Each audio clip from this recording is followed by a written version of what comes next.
सीतामढ़ी के बंद पड़े रीगा चीनी मिल की अब नीलामी होगी।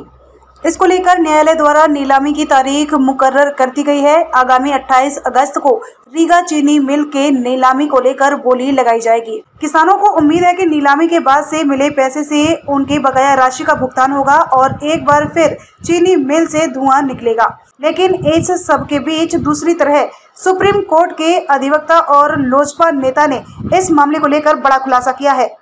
अधिवक्ता सुशील कुमार ने कई दस्तावेज उपलब्ध कराए हैं, जिससे यह साबित होता है कि रीगा चीनी मिल के मालिक और मिल प्रबंधन ने सोची समझी साजिश के तहत चीनी मिल को नीलाम की प्रक्रिया में डाला है। जिस चीनी मिल के सिर्फ जमीन की कीमत तकरीबन 200 करोड़ रुपए से ऊपर है, उसकी नीलामी की बोली सिर्फ 100 करोड़ से लगाई जाएगी। इतना ही नहीं, नीलामी के बाद उससे मिले पैसे से किसानों की बकाया राशि का भुगतान हो सकेगा। कहना मुश्किल है। इतना ही नहीं, नीलामी के बाद चीनी मिल को जो खरीदेगा उसके द्वारा उसे फिर से चलाया जाएगा या नहीं, इस बात को लेकर कोई बात तय नहीं है। अधिवक्ता ने पूरे मामले का फॉरेंसिक ऑडिट की मांग की है।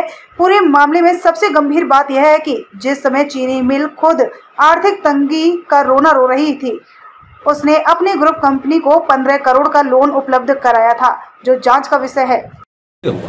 2011 से कंपनी, उससे पहले प्रॉफिट में थी। 2011 से लेके कंपनी कंटिन्यू लॉस में थी।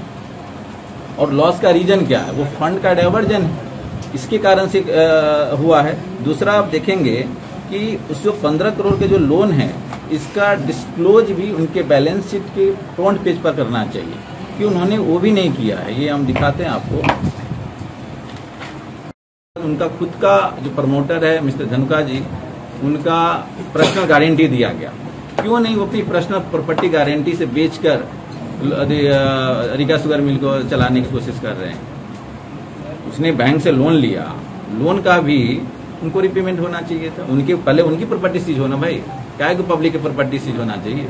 या तो किसान का जितने भी है, सबसे पहले किसान को ये डिक्लेयर करो, जितने लैंड है सब किसानों में बांट दो। ये तो बैंकों को मिलने वाला तो है नहीं। बैंक तो डायरेक्ट बैंक, क्योंकि रूल तो यही।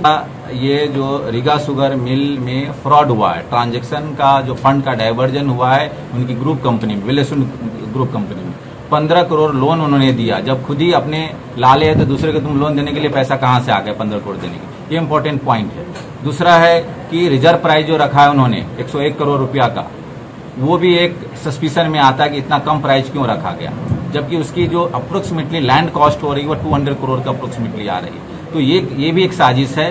तीसरी चीज, कंपनी सेल होने के बाद भी कंपनी चलेगी, इसकी कोई गारंटी नहीं है। न ही कंपनी में लिखा है कि किसी तरह का ये कंपनी जो खरीदेगा वो चलाएगा, कोई गारंटी नहीं है। और जब तक 280 करोड़ रुपया नहीं मिल जाता, किसानों को मिलने की संभावना बहुत कम है, न के बराबर है। क्योंकि वह सबसे पहले बैंक को मिलेगा, उसके बाद एम्प्लॉयर को मिलेगा, फिर लास्ट में चौथे नंबर पर वो किसान आता है।